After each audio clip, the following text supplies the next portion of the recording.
حضرت جابر بن عبداللہ رضی اللہ تعالیٰ عنہ فرماتے احد والے دن میں نے ایک صحابی کو دیکھا، وہ کھجور کھا رہے تھے، وہ کھجور کھاتے کھاتے عرض کرنے لگے یا رسول اللہ صلی اللہ تعالیٰ علیہ وسلم، اگر اس جنگ میں میں شہید ہو جاؤں تو کہاں جاؤں گا؟ ابھی کھجور کھا رہے ہیں، میں اگر شہید ہو جاؤں تو حضور کیا ملے گا، کہاں جاؤں گا؟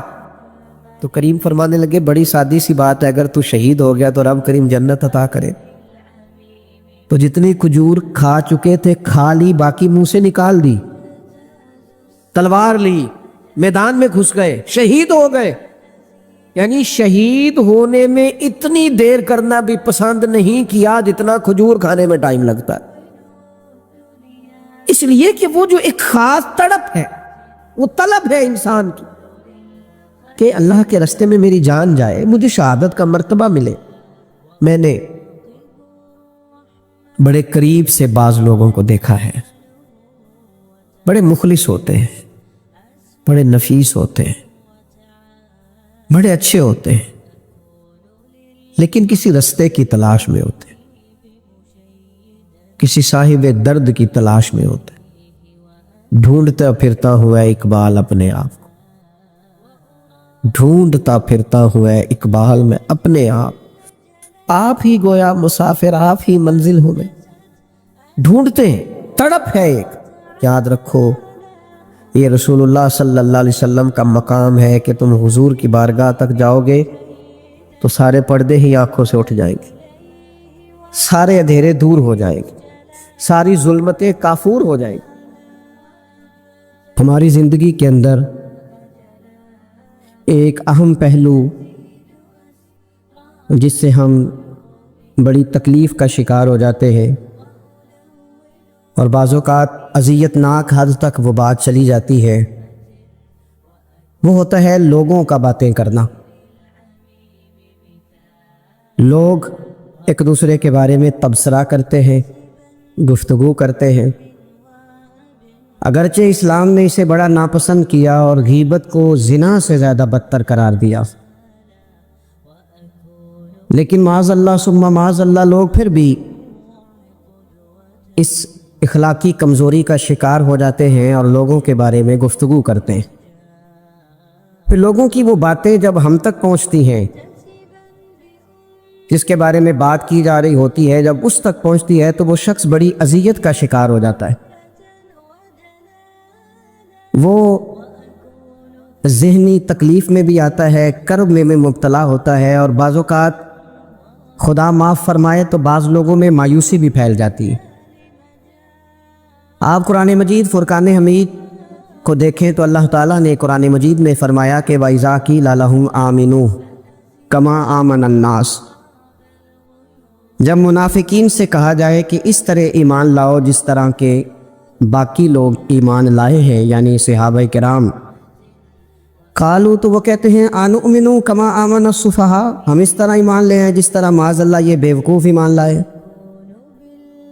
ان کی طرح ایمان لے آئیں۔ الا انہم ہم السفہاء، اللہ فرماتے ہیں خبردار ہو جاؤ یہی بے وقوف ہیں، ولکن لا یعلمون، لیکن یہ جانتے نہیں، انہیں اس بات کی خبر ان لوگوں کو جو کائنات کے بہترین لوگ ہیں زمین پر، انبیاء کے بعد صحابہ، ان کو لوگوں نے بے وقوف کہہ دیا، باتیں کر دی۔ آپ قرآن مجید دیکھیے سورہ قلم کے اندر اللہ تبارک و تعالی نے اس بات کا بھی جواب ارشاد فرمایا ہے، جب لوگوں نے کہا تھا کہ معاذ اللہ حضور تو مجنون ہے، تو اللہ نے فرمایا محبوب آپ رب کے فضل سے مجنون نہیں ہیں، بلکہ اللہ نے آپ کو خلق عظیم کا مالک بنایا ہے۔ وَإِنَّكَ لَعَلَىٰ خُلُقٍ عَظِيمٍ، لوگ بات کرتے ہیں اور کر جاتے ہیں اور شوق رکھتے ہیں تبصرہ کرنے کا۔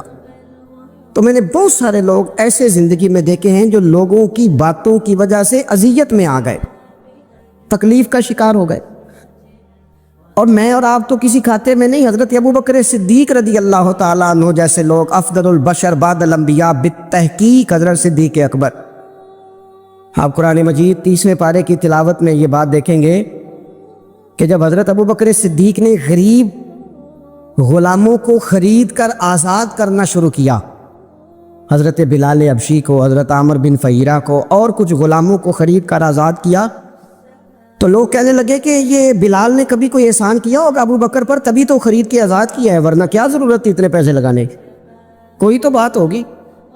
اللہ تعالیٰ نے اس کا بھی قرآن مجید میں اعلان فرمایا ابو بکر نے جو کیا ہے رب کی رضا کے لیے کیا ہے۔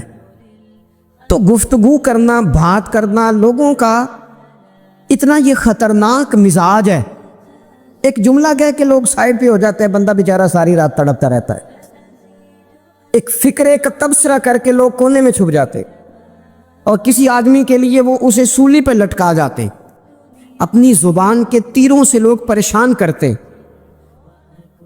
پہلے تو اللہ سے یہ معافی مانگے کہ رب اس جرم سے ہمیں محفوظ فرمائے۔ اور اب تو لوگوں کی زبانیں اتنی لمبی ہو گئیں کہ وہ صحابہ تک چلی گئی ہیں، اہل بیت نبوت تک چلی گئی۔ تبصروں کے شوق میں لوگوں نے یہ دیکھا ہی نہیں کہ میری حیثیت کیا ہے اور میں بات کس کی کر رہا ہوں، میری اوقات کیا ہے اور میں تبصرہ کس پہ کر رہا ہوں۔ بے باک ہونا اور بات ہے، اور بدتمیز ہونا، ان دونوں میں فرق ہوتا ہے۔ تو میرے عزیز، ایک تو اس سے پرہیز کریں، اور کہیں گے اب ہوتا کیا ہے، ہم اس کا نفسیاتی اثر لیتے ہیں، ہم اس کا اثر لیتے ہیں۔ میں اکثر کہتا ہوں سارے لوگ ہی کانوں کے کچے ہوتے ہیں، کچھ تھوڑے زیادہ ہوتے ہیں، کچھ تھوڑے کم ہوتے ہیں، اور بعض لوگ کہتے ہیں اتنے لوگ فلانے بندے کی بات مانتے، تو میں نے کہا دنیا میں تو آج بھی کافر زیادہ ہیں، کافر زیادہ ہیں، شیطان کے پیروکار آج بھی، تو زیادہ ہونا کوئی آپ کی دلیل ہے ہمیشہ؟ یہ کیا بات ہوئی کہ فلانے کی اتنے لوگ بات مانتے؟ یہاں تو میں نے یہ دیکھا ہے اس معاشرے میں کہ جھوٹے سے جھوٹا آدمی، اس کے بھی فالوور ہوتے ہیں، دغے باز سے دغے باز بندہ، اس کے بھی گویوں کے فالوور، اداکاروں کے فالوور، فلانے کے فالوور۔ اس کا یہ تو بھئی انسان کا مزاج ہے، ہر بندہ کانوں کا کچا ہے، کوئی تھوڑا زیادہ کچا ہے، کوئی تھوڑا کم کچا ہے، تو باتیں تو ہوگی، لوگ منہ میں زبان رکھتے ہیں تو گفتگو تو کریں گے۔ اب یہ اثر لینے والے پہ ہے کہ وہ اس کا اثر کس طرح کا لیتا ہے۔ ہمارے ہاں بڑے بڑے سمجھدار لوگ نفسیاتی ہو جاتے ہیں، بڑی بڑی سمجھدار خواتین نفسیاتی ہو جاتی ہیں، میری ساس باتیں کرتی ہے، میری نند باتیں کرتی ہے، مجھے فلانا باتیں کرتا ہے، مجھے فلانا۔ بھائی باتیں، جس کے منہ میں زبان ہے اس نے بات تو کرنی ہے۔ اب آپ نے کیوں یہ دعویٰ کر لیا ہے کہ آپ اتنے اونچے چلے جائیں کہ آپ کو بات ہی کوئی نہ کرے؟ کیا حرج ہے اس میں؟ اگر کوئی آپ کو بات کر دے تو کیا ہے، ہم کسی نے کر لی تو پھر کیا ہوا؟ اس کا اتنا اثر قبول کرنا کہ ساری رات سونا ہی نہ، پریشان ہو جانا۔ اور بعض لوگ ایسے ہیں جنہیں اتنی باتیں نہیں ہوتی جتنی انہیں ٹینشن ہوتی ہے، یعنی وہ دو بندے کونے میں کھڑے ہیں تو میری ہی بات کر رہے ہیں، اور بھائی وہ اتنا اہم نہیں ہے، انہیں کوئی اور کام بھی ہو سکتا ہے، تیری بات ہی انہوں نے کرنی۔ بلا وجہ لوگ سمجھتے ہیں کہ میں بڑا اہم آدمی ہوں، وہاں بھی مجھ پہ تبصرہ ہو رہا ہے، یہاں بھی ہو رہا ہے۔ اس پہلو سے باہر آئیں، اس کمپلیکس سے نکل آئیں۔ ابن حزم کہتے ہیں کہ مصر میں ایک تاجر بڑا کامیاب ہو گیا تھا، بڑا کامیاب تاجر ہو گیا۔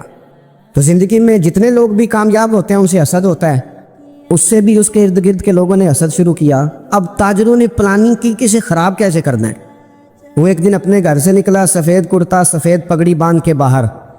اب 5-6 لوگوں نے پہلے سے منصوبہ بندی کی ہوئی تھی۔ ایک صاحب اسے ملے، کہنے لگے ماشاءاللہ آج تو سفید کرتے پر سبز امامہ، سبز پگڑی بڑی ہی اچھی لگ رہی ہے۔ تو ہنس کے کہنے لگا لگتا ہے آپ سو کے اٹھ کے آئے ہیں، پگڑی تو میری سفید ہے۔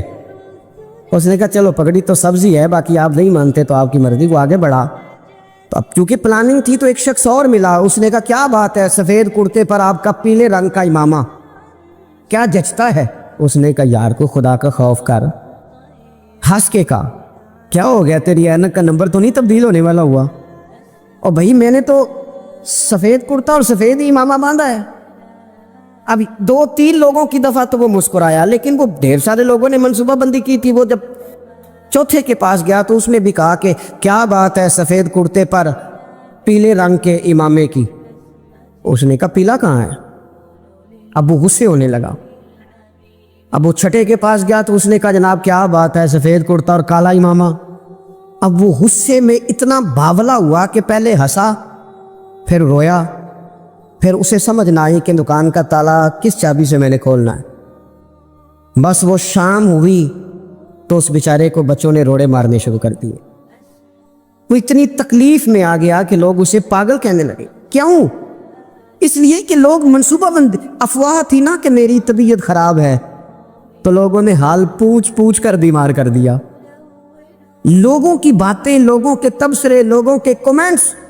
بولے امام شافعی فرمانے لگے لوگوں کی باتیں پتھروں کی طرح ہوتی ہیں، یہ روڑوں کی طرح ہوتی ہیں، اگر انہیں کمر کے اوپر رکھ لو گے نا تو یہ تمہاری کمر توڑ دیں گی، اور اگر تم ان کو اپنے پیروں کے نیچے رکھ لو گے تو تمہارا قد اونچا ہو جائے گا. بس دنیا میں وہ لوگ پریشان ہوتے ہیں جو لوگوں کی باتوں کو کندھوں پر سوار کر لیتے، جو پیروں کے نیچے رکھے، جو پاؤں کے نیچے رکھے ان کا قد. وہ پرانے زمانے میں نا عارف رومی رحمۃ اللہ علیہ فرماتے ہیں کہ ایک بیل گائے گر گئی تھی کنویں کے اندر، تو اب وہ لوگ اس کو نکال تو نہیں سکتے تھے، تو انہوں نے اس طرح کیا کہ مٹی ڈالنی شروع کر دی کہ اب بدبو آئے گی، پریشانی ہوگی، تو اس کو بند کر دیتے ہیں اندر ہی کنویں کو، کنواں نئی جگہ پہ کھود لیتے. انہوں نے جب اس کے اندر مٹی ڈالی نا تو وہ گائیں جو تھی وہ مٹی جھاڑ کے تو مٹی کے اوپر آ گئی. انہوں نے پھر مٹی ڈالی تو وہ تھوڑی اور اوپر آ گئی، اور مٹی ڈالی تو اور وہ مٹی ڈالتے گئے اور گائیں وہاں سے کنویں سے باہر آ گئی. لوگوں نے دفن کرنا چاہا، وہ باہر نکل آئی. او میرے بھائی، لوگ بھی اپنی باتوں میں دفن کرنا چاہتے ہیں، لیکن یاد رکھنا جو چمکنے والے تھے وہ چمکتے ہی رہے، جن کو اللہ نے عزت دی تھی ان کی گھٹائی کوئی نہیں سکا. اتنی لمبی زبانیں کھول کے لوگوں نے صحابہ کے بارے میں باتیں کی، باتیں ہو رہی ہیں. لوگ جن کو دبانا چاہتے تھے، آج نہیں صوفیاء کی مخالفت شروع ہوئی، ان کے زمانے میں بھی ہوئی، ان کے دور میں ان کے خلاف کتابیں لکھی گئیں. لکھنے والے خدا جانے کہاں ہیں، اور داتا صاحب ہو رہی ہے، خواجہ صاحب ہو رہی ہے. حضور غوث اعظم کے ان کے زمانے میں بھی ایسا نہیں ہوا کہ بڑی خوشی سے لوگوں نے آگے بڑھ کے پھول ڈالے ہوں. ان کے دور میں باقاعدہ جتھے تیار ہوئے، جتھے، اور پورا کام کیا گیا. اور ویسے بھی اگر کوئی شخص آپ کا مخالف ہی نہیں ہے تو پھر آپ کو چمکنے کا مزہ کیسے آئے گا؟ کوئی تو مخالف ہو نا، کوئی تو ہو نا جو کوئی بات کرے. دیکھیں نا، اگر اندھیرا نہ ہو، رات نہ ہو، تو بلب کی کوئی اہمیت رہ جائے گی؟ یہ چمکتا ہی تب ہے جب اندھیرا زیادہ ہوتا ہے. ہم کہتے ہیں اندھیرا ہو گیا، ہو بھائی تجھے چمکنے کا موقع دیا ہے اندھیرے نے، تجھے اس نے عروج دیا، تم دیے باد مخالف سے نہ گھبرا اے عقاب، یہ تو چلتی ہے تجھے اونچا اڑانے کے لیے. تو باتوں سے پریشان نہ ہو. میں نے کہا کہ اگر آپ باتوں کا پہاڑ بنا کے اوپر سوار ہو جائیں گے نا تو قد اونچا کریں گی باتیں. جو بندہ ڈسکس ہونے لگ جاتا ہے وہی تو مشہور ہوتا ہے، اسی کی تو بات ہوتی ہے. دیکھیں کیا ہوتا تھا بھلا مکے میں کوئی بندہ باہر سے آتا تو ابو جہل اسے کھڑا کر کے کہتا حضور کے پاس نہ جانا، تو کہتا پتہ تو کروں بھلا نبی پاک کے پاس کیا ہے، پتہ تو کروں بھلا حضور کے پاس کیا ہے. تو جن سے تعارف نہیں ہونا تھا وہ بھی تعارف کرا رہے تھے رسول پاک کا. تو اس لیے باتوں سے گھبرا جانا. ہاں ایک بات ہمیں کتاب و سنت میں ملتی ہے، اس پر ضرور غور کریں. تہمت والی جگہ سے بچیں، تہمت کا موقع نہ دیں. مطلب بلا وجہ ہی اپنے لیے بحث کا دروازہ کھولنا یہ درست نہیں ہے. اپنے لیے ہم نا دروازے کھول لیتے ہیں بحث کے، مفت کی بحث ہو رہی ہے، فلانا بھی ڈسکس کر رہا ہے. کچھ چیزیں ایسی ہوتی ہیں جو سب کی سمجھ کی نہیں ہوتی، وہ سب کے سامنے ڈسکس کرنا ضروری نہیں ہوتا. حضرت سیدنا ابو ہریرہ رضی اللہ تعالیٰ عنہ فرمایا کرتے تھے مجھے نبی پاک علیہ السلام نے علم کی 2 تھیلیاں دی ہیں، میں نے ایک کھولی ہے تمہارے سامنے، ایک کھولی ہے، دوسری نہیں کھولوں گا. اس لیے کہ ہر بندے کو بات اس کے ظرف کے مطابق کرنی چاہیے، تو موقع نہ دے. نبی پاک صلی اللہ علیہ وسلم نے فرمایا اس بندے نے اپنی، یہ بخاری میں موجود ہے، فرمایا اس نے اپنی عزت اور اپنی جان کو محفوظ کر لیا جو فتنے والی جگہ سے بچ گیا. جہاں تہمت لگ سکتی ہے اس جگہ سے بچیں. جان بوجھ کے لوگوں کو موقع نہ دیں باتیں کرنے کا، جان بوجھ کے موقع نہ دیں. جامع ترمذی کے اندر حدیث موجود ہے، حضرت سیدنا عمر فاروق رضی اللہ تعالیٰ عنہ نے ایک موقع پر اجازت مانگی تھی نبی پاک صلی اللہ علیہ وسلم سے. عرض کیا یا رسول اللہ صلی اللہ علیہ وسلم مجھے آپ اجازت دے دیں، میں عبداللہ بن ابی سلول کی گردن اڑا دوں، یہ منافق بار بار آڑے آتا ہے، بار بار تکلیف دیتا ہے، آپ مجھے اجازت دیں میں اسے قتل کر دوں. اب وہ چونکہ کلمہ پڑھتا تھا، ساتھ تو رہتا ہی تھا نا، بہت سارے لوگ اسے مسلمان جانتے تھے. تو حضرت سیدنا عمر فاروق رضی اللہ تعالیٰ عنہ نے اجازت چاہی کہ یا رسول اللہ صلی اللہ علیہ وسلم اگر آپ مجھے اجازت دے دیں، یہ ترمذی میں موجود ہے، یعنی آپ اس جگہ سے بچیں جہاں تہمت لگ سکتی ہے، جہاں بلا وجہ کسی شخص کو شر پھیلانے کا موقع مل سکتا ہے۔ یا رسول اللہ مجھے اجازت دے میں عبداللہ بن ابی سلول کی گردن اڑا دوں۔ تو نبی پاک صلی اللہ علیہ وسلم نے فرمایا کہ عمر، اگر میں تمہیں ایسا کرنے کی اجازت دوں گا تو لوگ کہیں گے کہ وہ اپنے قریبیوں کو انہوں نے مروانا شروع کر دیا ہے، ساتھ والوں کو ہی مروانا شروع، لوگ تو اسے مسلمان سمجھتے ہیں تہمت والی جگہ سے۔ بلکہ بخاری شریف میں اسی طرز کا ایک اور پیغام بھی ہمارے لیے موجود ہے۔ یہ جو حرم شریف آج ہمارے سامنے ہے نا، بیت اللہ شریف، اس میں ایک پیچھے مقام ہے جس کو حتیم کہا جاتا ہے، یہ خانہ کعبہ کا حصہ ہے۔ حضور صلی اللہ علیہ وسلم کے اعلان نبوت سے پہلے جب قریش مکہ نے اسے تعمیر کیا نا دوبارہ سے، تو انہوں نے چندے کا کوئی اس طرح کا مزاج بنایا تھا کہ اس بندے سے پیسے لینے جس کے بالکل ہی جائز ہو۔ اس ترتیب سے انہوں نے خانہ کعبہ کی تعمیر کی کہ پھر وہ ساری تعمیر نہ کر سکے، حتیم باہر رہ گیا۔ تو نبی پاک صلی اللہ علیہ وسلم نے ایک دن فرمایا، بخاری میں موجود ہے، حضور فرمانے لگے، عائشہ اگر تمہاری قوم جاہلیت کے قریب نہ ہوتی، کیونکہ ابھی قریب جاہلیت چھوٹی ہے نا، ابھی لوگوں نے کلمہ پڑھنا شروع کیا ہے، فرمایا اگر یہ جاہلیت کے قریب نہ ہوتے تو میں کعبے کو انہی بنیادوں پر دوبارہ بنا دیتا جن بنیادوں پر حضرت ابراہیم علیہ السلام نے بنایا تھا۔ لیکن چونکہ یہ جاہلیت کے قریب ہیں، ان کی سمجھ میں چیز نہیں آئے گی، یہ شک میں پڑ جائیں گے، پریشان ہو جائیں گے، لہذا میں یہ کام نہیں کرتا۔ بہت ساری چیزیں ایسی ہیں کہ جن کی وجہ سے بعض سادہ لوگ ابہام کا شکار ہوتے ہیں، ابہام کا۔ ہمارے علماء نے اس طرح کیا کہ بڑے طے کر کے عقائد کے عنوانات امت تک پہنچائے۔ ہر آدمی ہر شعبے کا اسپیشلسٹ نہیں ہوتا، بہت ساری لوگ باتیں مریض کے سامنے کرنے والی نہیں ہوتی، وہ صرف لواحقین کو بتانے والی ہوتی۔ پھر کچھ لوگ اور آئے جنہوں نے کہا کہ ہم تو ایفیشنسی دکھائیں گے، کچھ خاص ہر بات کھول کر لوگوں کے سامنے رکھیں گے۔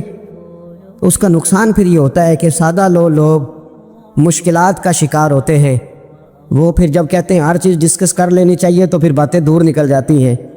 پھر لوگوں نے انبیاء کرام علیہم السلام کی اجتہادی خطاؤں کو ڈسکس کرنا شروع کیا۔ ربنا ظلمنا انفسنا، اگر حضرت آدم یہ لفظ کہیں تو ان کے لیے تو ٹھیک ہے، لیکن اگر کوئی غلام اور امتی اور بیٹا اٹھ کے یہ لفظ کہے تو اس کے لیے ٹھیک نہیں ہے۔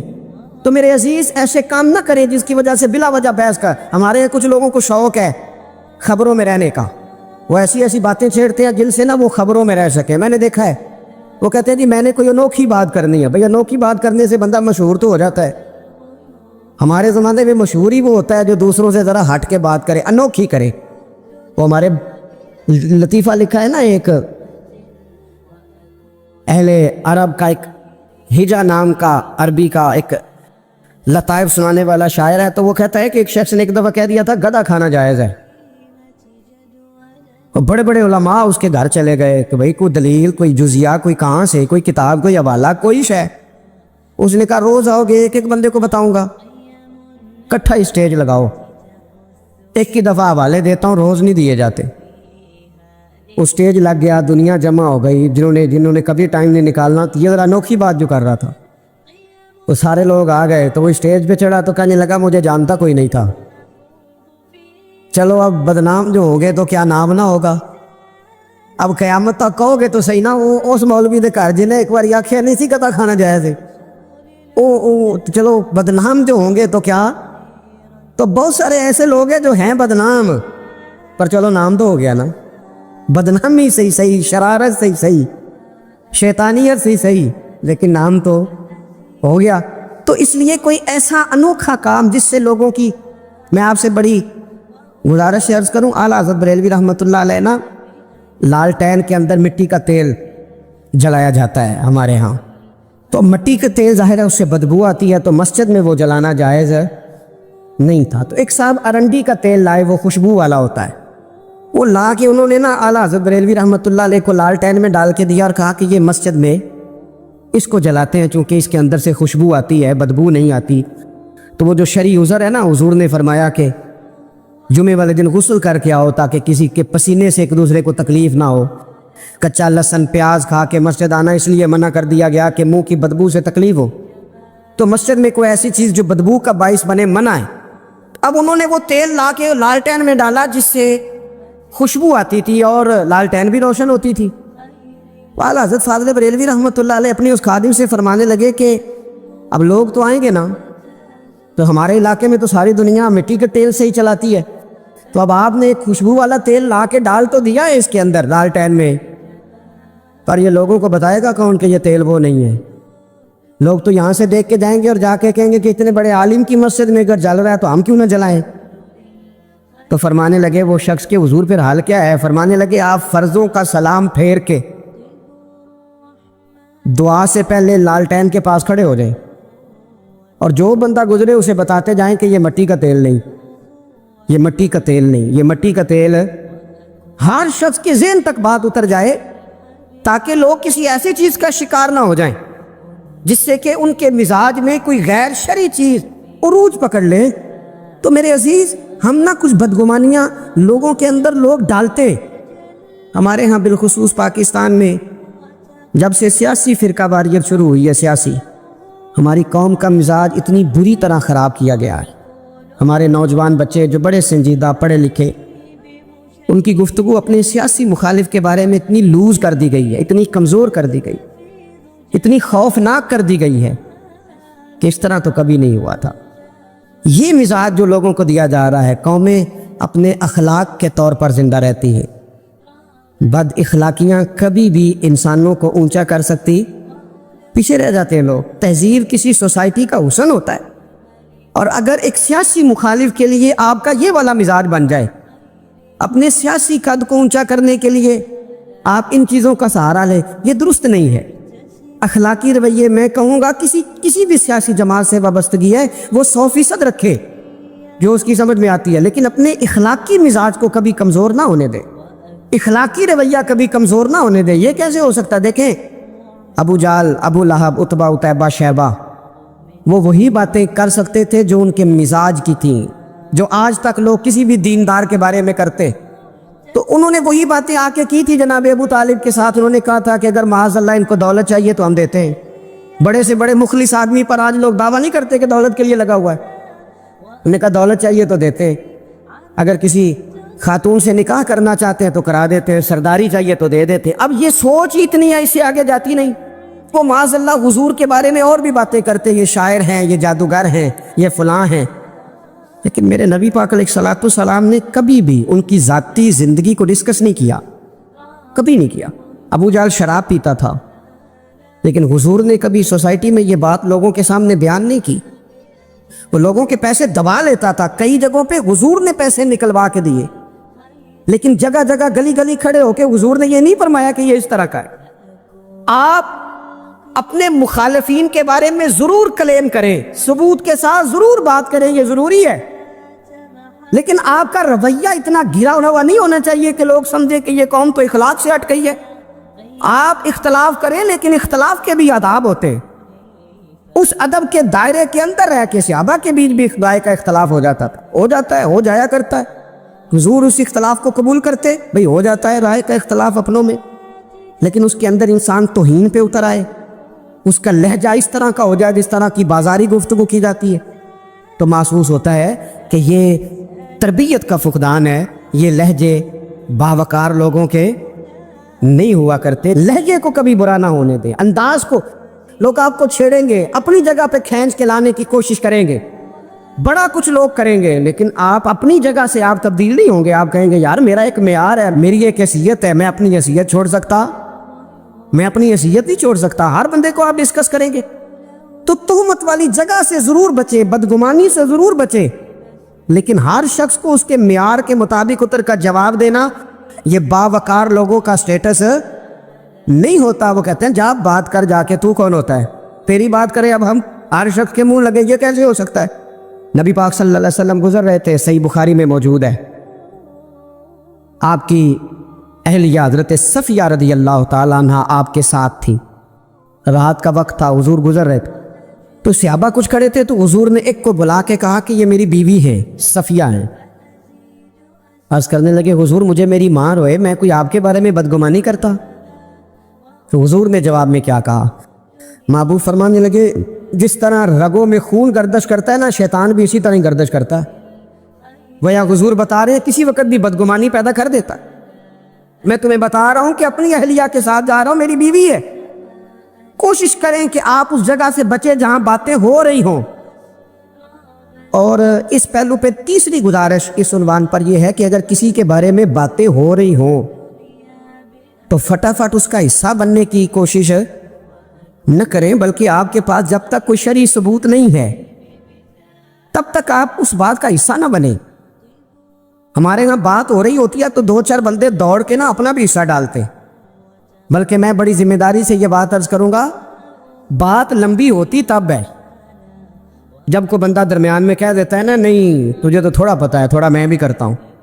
وہ کئی دفعہ وعدہ معاف گواہ بن جاتا ہے، جا کے دوسروں کو خبر کرتا ہے اس نے یہ کہا ہے. حالانکہ بندہ اس سے پوچھے کہ اگر انہوں نے کہا تھا تو اتنا سجن تھا تو وہاں جواب دے کے کیوں نہیں آیا؟ تجھے چاہیے تھا وہیں جواب دیتا، وہیں جا کے جواب دے دیتا.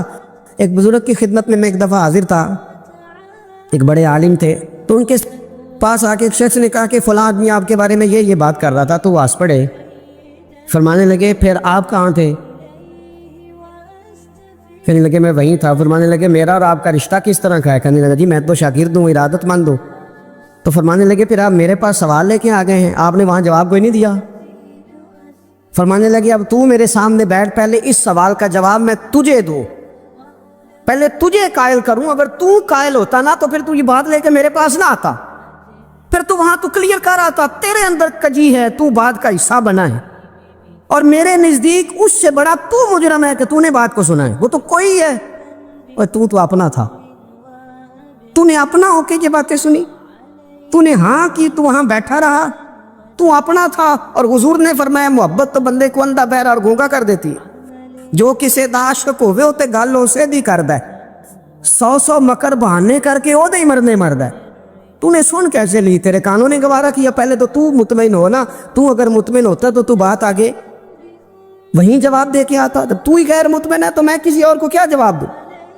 تو مدد کریں اپنے بھائی کی اس معاملے میں کہ اگر آپ کلیئر ہیں تو پھر آپ اسے وہی کلیئر کریں، کہیں یار میری بات سن، یہاں تک تو بات ٹھیک ہے، اس بات کا میں گواہ ہوں، یہ ہو سکتی نہیں. اور نبی پاک کا یہ طریقہ ہے. مسند امام احمد بن حنبل میں حدیث موجود ہے، حضرت عبداللہ ابن مسعود رضی اللہ تعالیٰ عنہ، کمال آدمی حضرت عبداللہ ابن مسعود. حضور نے فرمایا عبداللہ ابن مسعود سے قرآن سیکھا کرو، یہ اسی طرح پڑھتے ہیں جس طرح میرے اوپر نازل ہوا تھا. حضرت عبداللہ ابن مسعود کو نبی پاک علیہ السلام نے فرمایا درخت پہ چڑھ کے ذرا میرے لیے مسواک تو اتار دو. حضرت عبداللہ ابن مسعود کی پنڈلیاں پتلی پتلی تھی، ٹانگیں پتلی تھی. وہ درخت پہ چڑھے، ہوا چلی تو کپڑا تھوڑا ہٹ گیا تو بعض لوگ ان کی پتلی پنڈلیوں کا مذاق اڑانے لگے. معاذ اللہ، دیکھو کیسی باریک باریک پنڈلیاں ہیں، کیا انداز ہے. اب حضور بیٹھے ہیں نا، تو انہوں نے جو بات کی تھی وہ بات بھی درست تھی، پنڈلیاں واقعی پتلی تھیں. اور کوئی بھی اس انداز میں دیکھتا تو شاید مسکراتا. جب انہوں نے کہا نا دیکھو پتلی پنڈلیاں، تو حضور نے ہمارے لیے طریقہ کیا چھوڑا، ہمارے لیے سیرت کیا چھوڑی. حضور سید عالم فوراً ارشاد فرمانے لگے، نبی پاک فرمانے لگے چپ کرو، تم میرے عبداللہ کی پنڈلیوں کو پتلا پتلا کہہ رہے ہو نا. قیامت کے دن جب میزان لگے گا اور ان پنڈلیوں کا تمہیں وزن پتہ چلے گا، پھر پتہ چلے گا میرے عبداللہ کی شان کیا ہے. یہ بڑی وزنی پنڈلیاں ہوں گی، جب ان کا میزان پر وزن تلے تو آپ دفاع کریں. نبی پاک صلی اللہ علیہ وسلم نے فرمایا اگر کسی جگہ تیرے بھائی کی عزت پر حملہ ہو رہا تھا اور تو بچانے پر قادر تھا اور تو نے اس کی عزت سے اس شر کو روک دیا، کہا نہیں یار ایسی بات نہیں ہے، تم غلط کہہ رہے.